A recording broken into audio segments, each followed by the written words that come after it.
If you enjoy emotional family drama stories with shocking betrayals and powerful revenge, subscribe to the channel and turn on notifications, because tonight's story starts on Christmas Eve, with my 7-year-old daughter holding my hand while my mother pointed at the front door and said, "Take your child and get out of my house."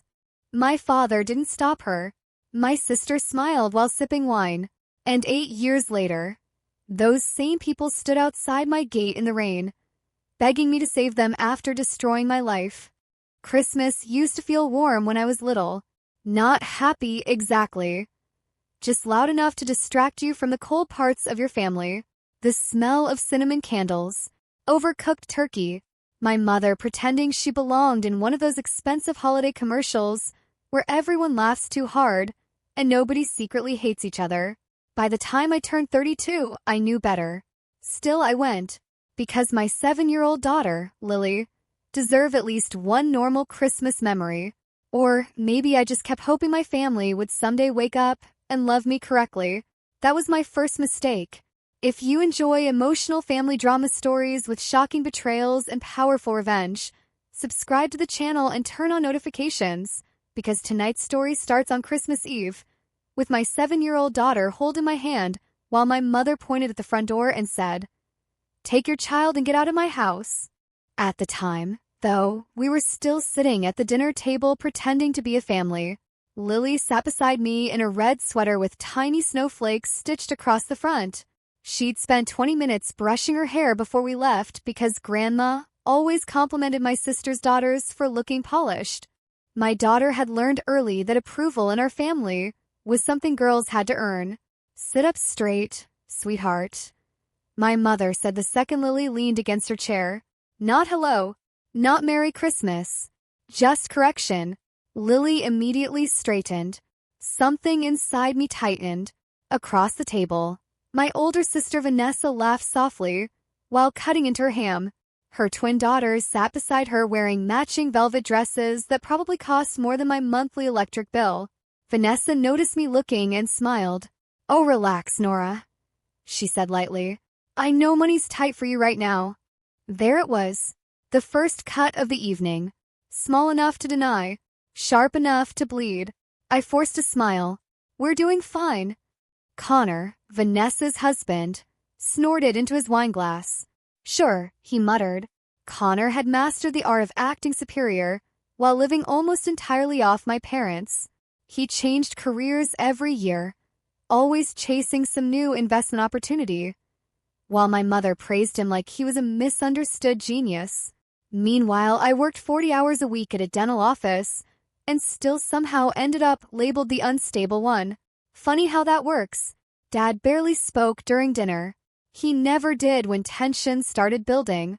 My father's favorite role in the family was silent witness.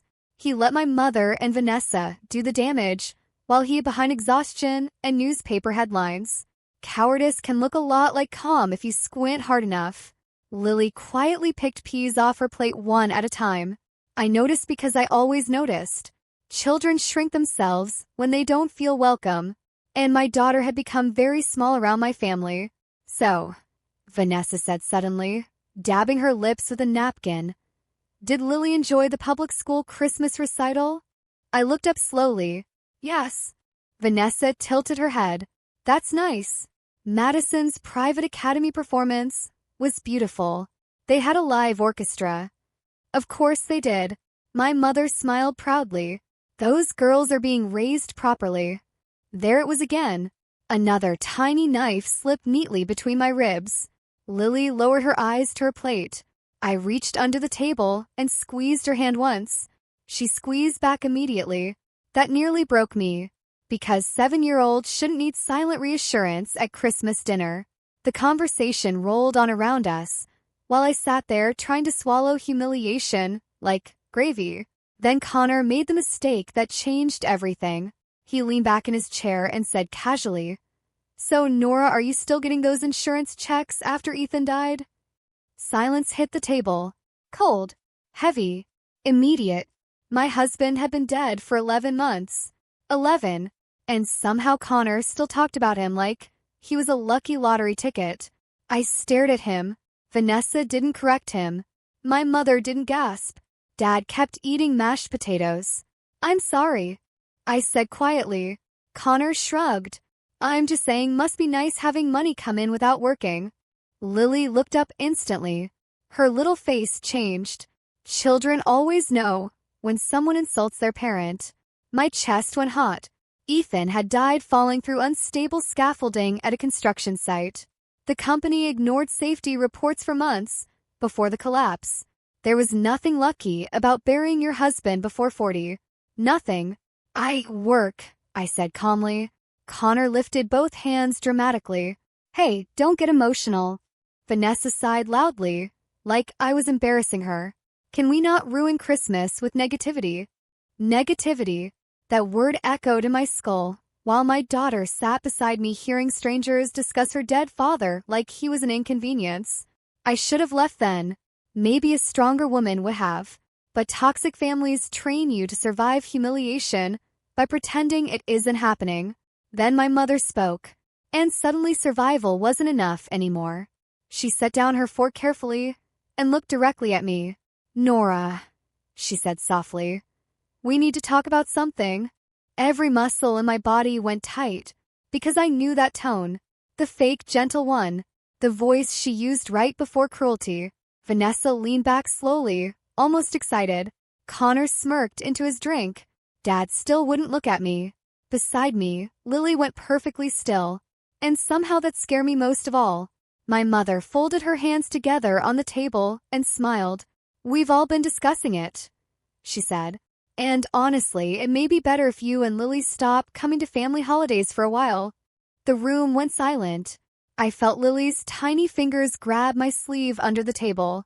Then Vanessa added the sentence that changed my life forever. Christmas is always so tense when you're here. I didn't react immediately. That's what shocked them the most later. Not the words, not even the cruelty, but the fact that I just sat there. Like my body hadn't caught up to what had been said. Lily's fingers were still gripping my sleeve under the table. Tight, small, waiting for me to fix something I didn't know how to fix anymore. My mother watched me carefully, like she was expecting tears, or shouting, or the usual version of me that tried too hard to keep peace. But something inside me had gone very still. Vanessa sighed again, louder this time. See? This is exactly what we mean. The mood just drops whenever things get serious. Connor nodded like he was on a panel judging me. Dad still didn't speak. Of course he didn't. My voice came out quieter than I expected. So you're saying you don't want us here? My mother tilted her head, pretending this was difficult for her. We're saying it might be healthier for everyone if we take a break from. Say it clearly, I interrupted. That made her pause. For the first time all evening, she looked slightly annoyed. Vanessa jumped in quickly. Oh my God, Nora. Don't make it dramatic. It's not that deep. Not that deep. My daughter was sitting right beside me. My dead husband had been reduced to an awkward topic, and now I was being told my presence was not that deep. Lily's breathing changed. I could feel it through her arm pressed against mine. Children absorb tension before they understand it. I turned my head slightly toward her. Sweetheart, I said softly, it's okay. Just stay calm. She nodded immediately, like she always did when adults were lying. My mother cleared her throat. We just think, she continued carefully, that maybe it's better if you don't come back for Christmas next year, or Thanksgiving. We don't want conflict in the house. Vanessa leaned forward. Honestly, it's exhausting walking on eggshells, Connor added. Yeah, some people just bring energy down. That word again, energy, as if grief, struggle, and exhaustion were contagious diseases I was choosing to spread. I looked around the table slowly. Vanessa's perfectly styled family, Connor's smug comfort, my mother's rehearsed sympathy, my father's silence.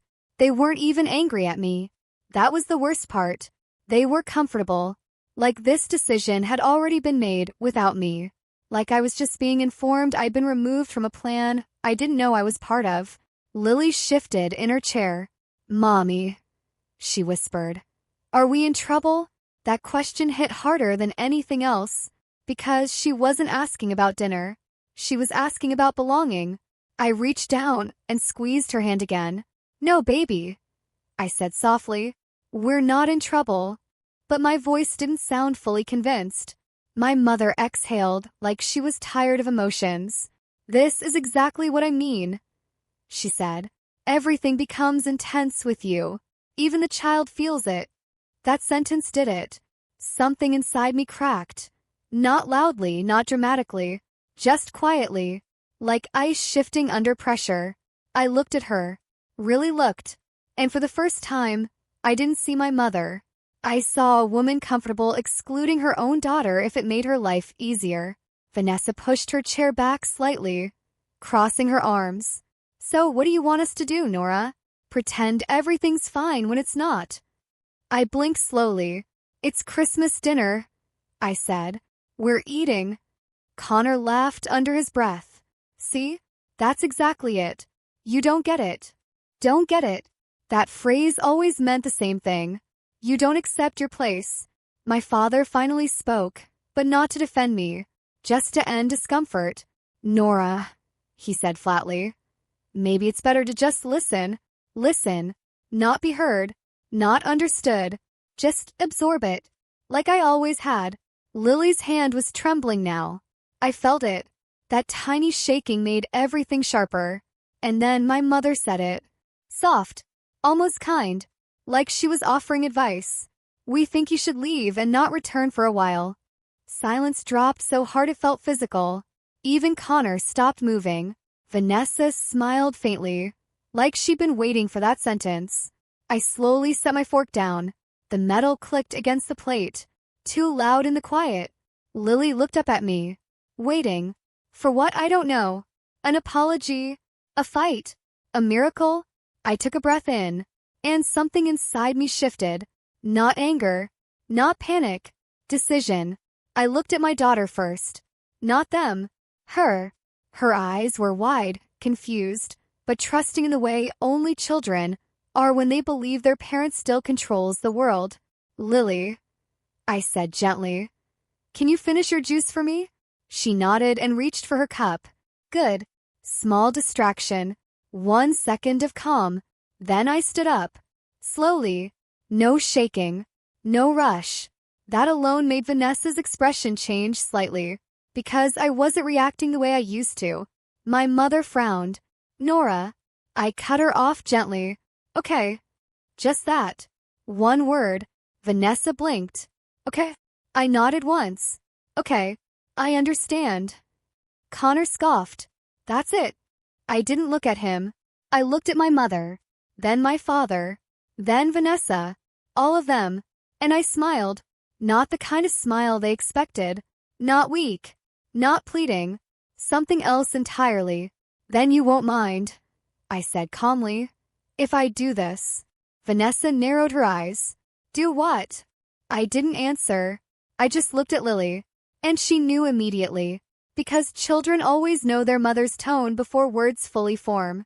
"Sweetheart," I said softly, "go grab your coat." Lily froze for half a second, then slid down from her chair. Silence swallowed the room. My mother stood slightly. "What are you doing?" I didn't answer again. I just reached for my bag. And that's when none of them understood yet that I wasn't asking permission anymore. Lily didn't argue. That was the first thing that hit me as she quietly walked away from the table. No questions. No confusion. Just obedience. And that hurt more than anything my family had said that night, because a 7-year-old should ask, why? Not silently prepare to leave her own family's dinner like she'd done something wrong.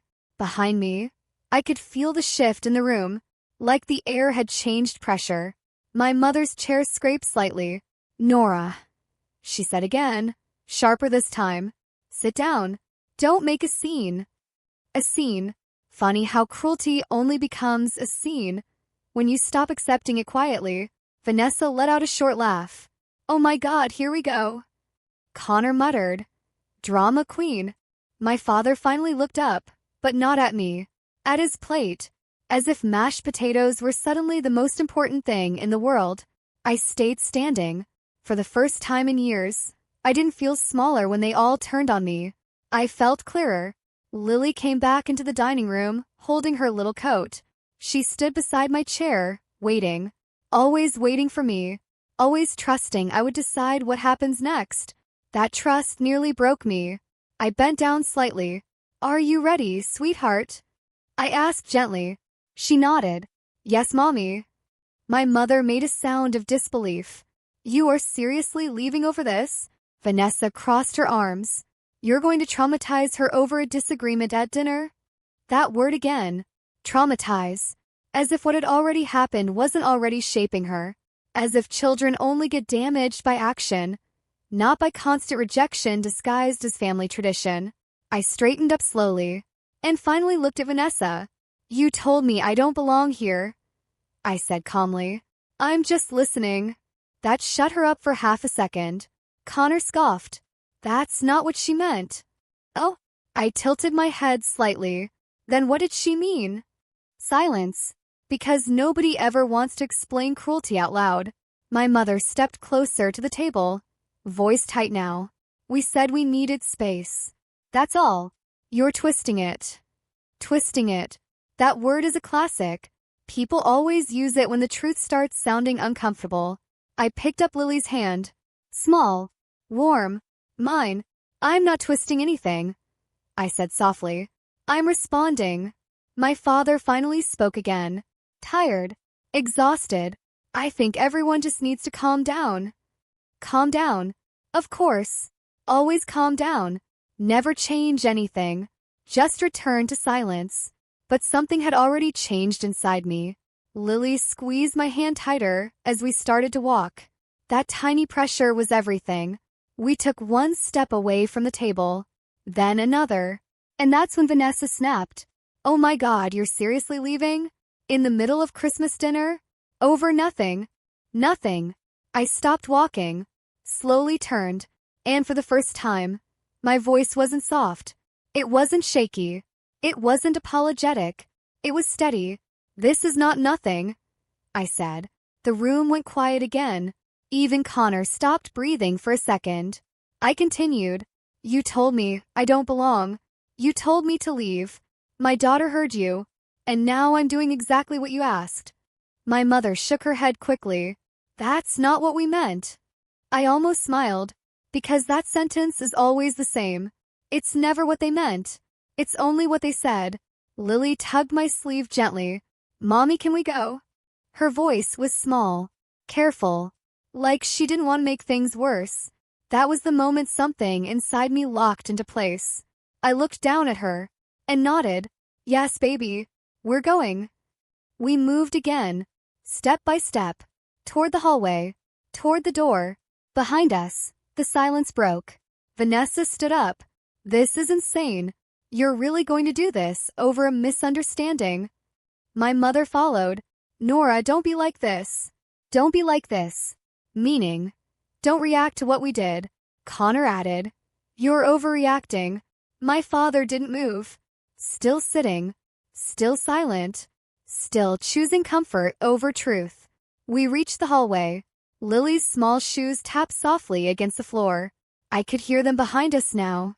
Chairs moving. Voices rising. But I didn't turn back. Because I knew if I did, I might stay. And staying had never saved me before. We were halfway to the front door when my mother's voice changed. Less controlled now. More urgent. "Nora, stop. Just stop for a second." I paused. Not because she told me to, but because Lily tightened her grip again. I turned my head slightly. My mother was closer now. Vanessa behind her. Connor hovering near the dining room entrance like he wasn't sure which side had more advantage. My father still in his chair, watching now. Finally watching. My mother's voice softened again. "Let's not do something we'll regret," she said. That sentence again. Always said right before they expect you to fold. But I didn't fold. Not this time. I met her eyes. And said the words that changed everything. "You already did." A beat of silence. Then Vanessa scoffed. "Oh my God, you're so dramatic." But my mother raised her hand slightly, stopping her. For the first time, She looked uncertain. Not guilty. Not sorry. Just unsure of control. And that was new. I stepped forward again. Closer to the front door. Closer to leaving. Behind me, I heard my father finally stand up. Slow. Heavy. Like the floor itself had convinced him this might be real. But still no apology. No correction. Just movement too late to matter. Lily whispered softly, "Mommy, are they mad at us?" I bent down slightly, while still walking. "No," I said gently, and then I corrected myself honestly. "They're just surprised we stopped staying quiet." And with that, I opened the front door. The moment I opened the front door, the cold hit us first. Sharp air. Silent night. Christmas lights from neighboring houses blinking softly, like nothing in the world was falling apart inside mine. Lily hesitated for half a second on the threshold, not because she wanted to stay, but because children always pause when the emotional temperature changes too fast. I squeezed her hand once. "Come on, sweetheart," I said gently. She stepped out with me, and that's when I heard the first real crack in the control my family thought they had. Behind us, my mother called out louder now. "Nora, don't walk away like this." Her voice wasn't calm anymore. It wasn't rehearsed. It was unsettled, like she was watching something she didn't expect lose obedience. Vanessa followed right behind her, heels clicking fast against the floor. "This is insane," she said sharply. "You're really doing this in front of everyone?" Everyone. As if there was an audience. As if cruelty only mattered when it wasn't quietly accepted. Connor stood in the doorway behind them, arms half-raised like he was deciding whether this situation still counted as family business, or had become inconvenient enough to stop caring. My father stayed a few steps back, still inside, still half-hidden, still the same man who never stepped in until it was already too late. I turned slightly, just enough to look at them properly. For the first time that night, I wasn't trying to be understood. I was just observing. My mother's face was tight now. Controlled panic. Not because she felt guilt, but because she was losing authority over the moment. "Nora," she said again, softer, almost pleading now. "Please, let's talk inside." Talk. That word. As if anything meaningful had been said inside that house for years. Lily leaned closer to me. "Mommy, can we go now?" she whispered. Her voice wasn't scared. It was tired, and that broke something in me more than anything else had. I nodded. "Yes, baby. We're going." My mother heard her. Her expression shifted slightly. "Lily," she called out quickly, forcing a smile that didn't reach her eyes. "Sweetheart, don't leave. Come give Grandma a hug." That word, sweetheart, felt wrong coming from her mouth, because it had no history of safety behind it. Lily didn't move. She just tightened her grip on my coat. Vanessa sighed loudly. "Oh my God, Mom, stop. She's making this worse." I looked at Vanessa then. Really looked. "You told me to leave," I said calmly. "I'm leaving." Vanessa shook her head fast.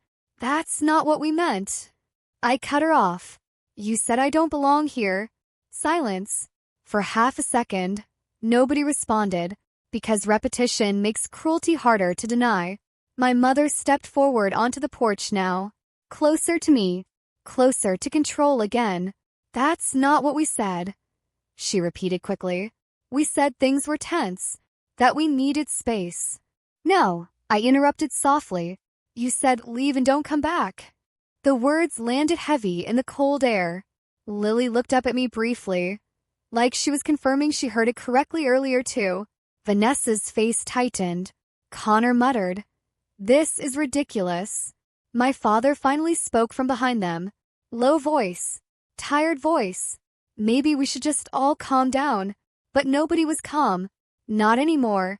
Because something had shifted the moment I stopped reacting the way they expected. My mother's voice sharpened again. "This is what I mean," she said, gesturing slightly toward me. "You take everything so literally. You twist it into something dramatic." There it was again. Twist. Dramatic. Always words that make truth sound like exaggeration. I stepped down one step onto the walkway. Lily followed.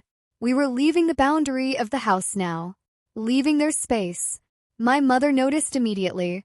Her tone changed again. Urgent. Nora, stop. Just stop for a second. I paused. Not because she told me to, but because I could feel Lily's hand tighten again. I looked down at her. She wasn't crying. She wasn't panicking. She was just watching. Children always watch everything. I turned back to my mother. What? I asked simply. She hesitated. Just a fraction. And in that hesitation I saw it. She didn't know how to fix this without control. She wasn't used to me walking away. Vanessa stepped forward again, trying to recover the situation. Okay, fine, she said quickly. We got emotional. It's Christmas. Can we just reset this? Come back inside. Reset. Like people are devices. Like moments can be erased if inconvenient. Connor added. Yeah, you're blowing this way out of proportion. I almost laughed. Almost. Instead, I spoke quietly. You told me my daughter and I were unwanted in your home.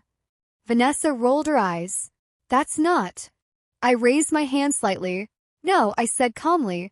Don't rewrite it now. Silence again. But this time it wasn't comfortable silence. It was the kind that comes when people realize their words are still in the room. My father stepped forward slowly now. Finally outside the doorframe. Finally visible. He looked at me like he wanted to say something meaningful. But nothing came. That was his pattern. Always arriving at truth too late to change anything. My mother tried again. Softer now. We didn't mean it like that, she said. We were just frustrated. Frustrated. That word always replaces accountability. I nodded slightly. I understand. That made her relax a little. Too soon. Because then I continued. But I also heard you clearly. That tension snapped right back into place. Lily shifted slightly beside me. I could feel she wanted this to be over. So did I. My mother's voice cracked just slightly. Nora, please don't do this. And that's when I realized something important. She wasn't asking me to stay for love. She was asking me to stay for stability. For image. For control. I took a slow breath. And looked at all of them one last time. Vanessa. Connor. My mother. My father. The people who had made my presence conditional my entire life. Then I looked down at Lily. And made my decision fully out loud.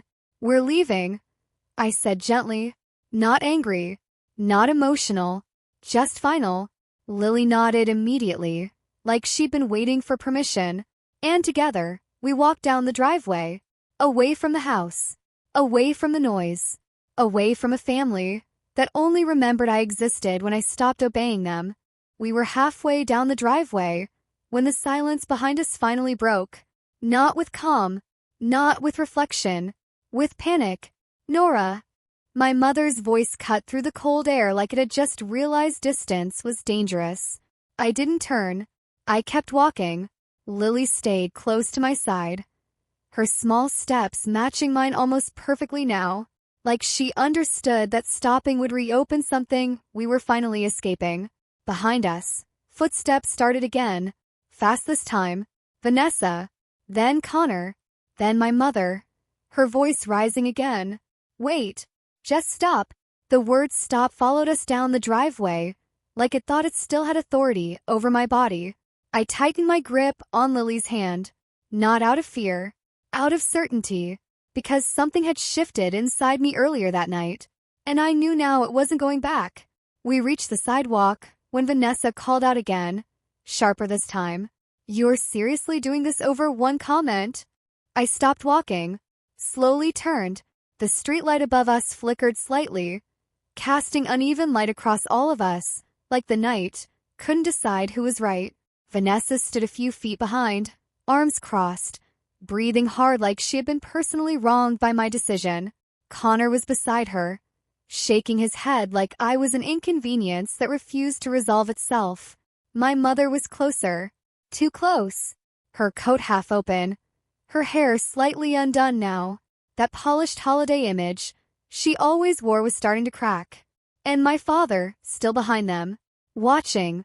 Always watching. never stepping into the moment unless it was already too late. I looked at them all, and for the first time, I didn't feel like I belonged in their argument. I felt outside it, which was exactly where they had put me first. I spoke calmly. It wasn't one comment. My voice didn't shake. That surprised them, because they were used to my voice bending. Vanessa scoffed. Oh, come on. I continued anyway. It was years. Silence followed that, not because they agreed, but because they didn't like hearing it summarized. Lily shifted slightly beside me. I glanced down. She looked up at me and whispered, "Mommy, I'm cold." That simple sentence brought everything back into focus. Not them. Her. Always her. I crouched slightly and adjusted her coat zipper. "Almost done, baby," I said softly. Behind us. My mother's voice softened again. "Lily, sweetheart, come here. You don't have to be outside in the cold." The fake gentleness returned. "The performance," Vanessa added quickly. "Yeah, we can fix this. Just come back inside." Fix this. Like damage control. Like emotions were broken furniture. I stood back up slowly, and that's when I saw it clearly. They weren't trying to understand. They were trying to retrieve control. My mother stepped forward again. "Nora, please," she said, quieter now.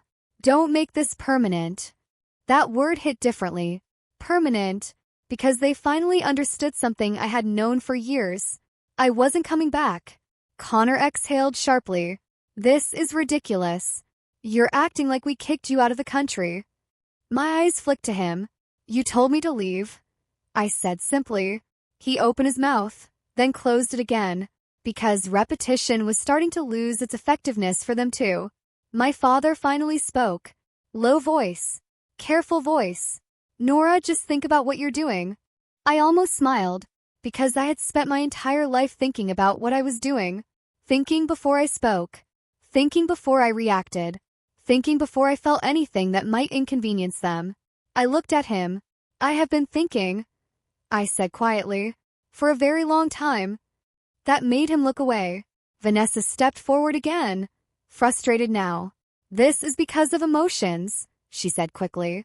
"You're grieving, you're sensitive, and you're taking everything personally." I interrupted her. "No." One word, sharp enough to stop her.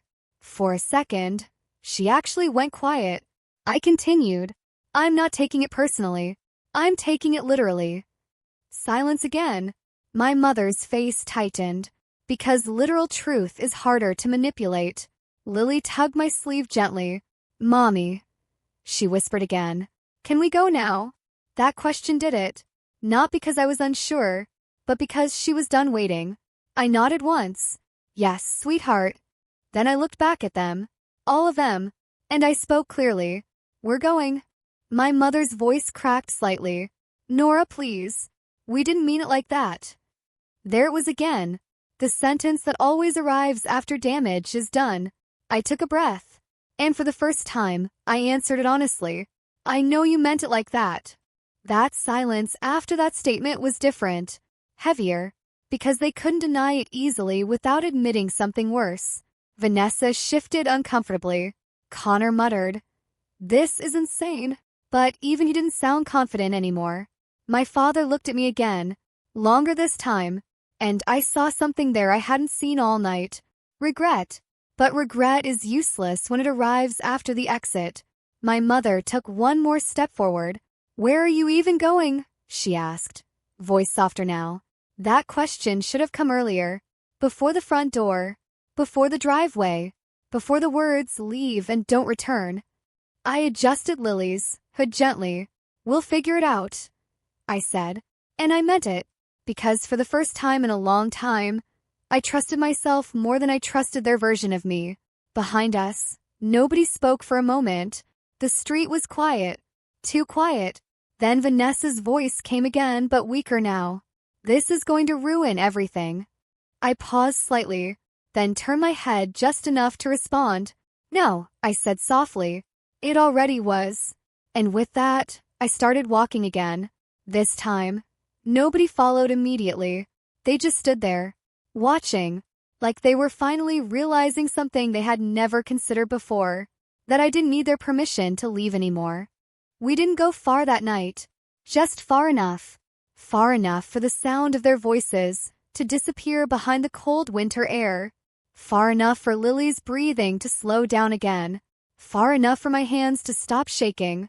I ended up pulling into a small hotel off the highway. Nothing fancy, nothing dramatic, just warm lights, quiet walls, and a receptionist who smiled at my daughter like she was a normal child who belonged in the world. That alone almost broke me. Inside the room, Lily climbed onto the bed immediately, still in her little coat, like her body didn't fully trust that we were safe yet. I sat beside her for a moment without speaking. Neither of us said anything, because sometimes silence is the only thing that feels honest after chaos. Finally, she whispered, "Mommy, are we in trouble?" That question, that innocent, devastating question. I turned toward her slowly. "No," I said softly. "We are not in trouble." She looked at me for a long moment, like she was testing whether that was true. Then she nodded and curled into the blanket. A few minutes later, she was asleep. Exhaustion always wins over confusion in children. I sat there in the dark, listening to her soft breathing, staring at the ceiling. And for the first time all night, I let myself feel it fully. Not anger, not shock, not adrenaline, grief. Because leaving didn't erase what had happened. It just confirmed it. My phone was still in my hand, vibrating, lighting up again and again. My mother, Vanessa, unknown numbers, voicemails piling up like they thought persistence could undo words already spoken. I didn't answer. Not yet. Instead, I opened my messages and saw the first text from my mother. "We didn't mean it. Please come back. We can fix this." Fix this. That word again. As if emotional destruction is a reparable appliance. Another message came. "Vanessa, you embarrassed us in front of everyone. This is not normal behavior." I stared at that one for a long time, because in her mind, me protecting my child was the problem, not the exclusion, not the humiliation, not the years of quiet dismissal. Then Connor, "You're making a huge mistake. Don't be dramatic. Dramatic. Always dramatic." I set the phone down and finally let out a breath I didn't know I was holding. That night should have been the end of it, but it wasn't, because the next morning, the world woke up to the version of the story they chose to tell. I opened social media before I even had coffee, and there it was, Vanessa's post, a perfectly framed Christmas photo, my parents smiling in front of the tree, Vanessa holding a wine glass. The caption, "Some people choose to destroy family peace and call it boundaries. Grateful for those who understand love means compromise." No names, but I was the only missing piece. Then comments started flooding in. "Poor parents. Family is everything. Some daughters are ungrateful." I scrolled slowly, feeling something cold settle in my chest. Not surprise, not even pain, recognition, because this was how it always went. They rewrite the story first. So when you finally speak, you sound like the liar. My phone buzzed again. This time my aunt. "I don't know what's going on, but you should apologize. Your parents are devastated." Devastated. Funny word, because I was the one sitting in a hotel room with my child, trying to explain why love sometimes looks like exclusion. I didn't respond. Instead, I took screenshots. Every message, every post, every piece of selective storytelling. And then I did something I had never done before. I stopped protecting their version of me. I opened my own post, and I wrote the truth. Not loudly, not emotionally, just clearly. We were told on Christmas night that I and my 7-year-old daughter were no longer welcome in the family home. I left immediately after being asked to leave. I did not argue. I did not raise my voice. I protected my child. I paused. My fingers hovered over the screen. Then I added, "For years, I supported this family quietly. No posts, no praise, just help." That part was never mentioned. I attached proof, bank transfers, dates, receipts, not to attack, to exist. Then I pressed post and put the phone down. I didn't wait for the reaction because I already knew what it would do. Within an hour, everything changed. Comments shifted, confusion, questions, backtracking. So they were receiving money. Wait, she helped them. Why would they say she begged? Then anger turned, not at me, at the story they had been fed. My phone rang again, this time my mother. I let it ring, then again, and again. Finally I answered. Her voice wasn't controlled anymore. It was broken at the edges. Why would you post that? I stayed quiet for a moment, then said softly, because you did first. Silence. Then her voice, smaller now. You're destroying this family. I closed my eyes. No, I said quietly. I stopped protecting it. More silence. In the background, I could hear Vanessa arguing. Connor speaking fast. Chaos. Real chaos. Not the controlled kind they used to put on me. My mother's voice cracked. Please take it down. I looked at my sleeping daughter, and for the first time, I didn't feel like shrinking. No, I said, and ended the call.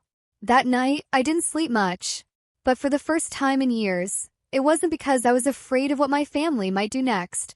It was because I finally understood something important. I was never the problem they described. I was just the only one who stopped agreeing with it.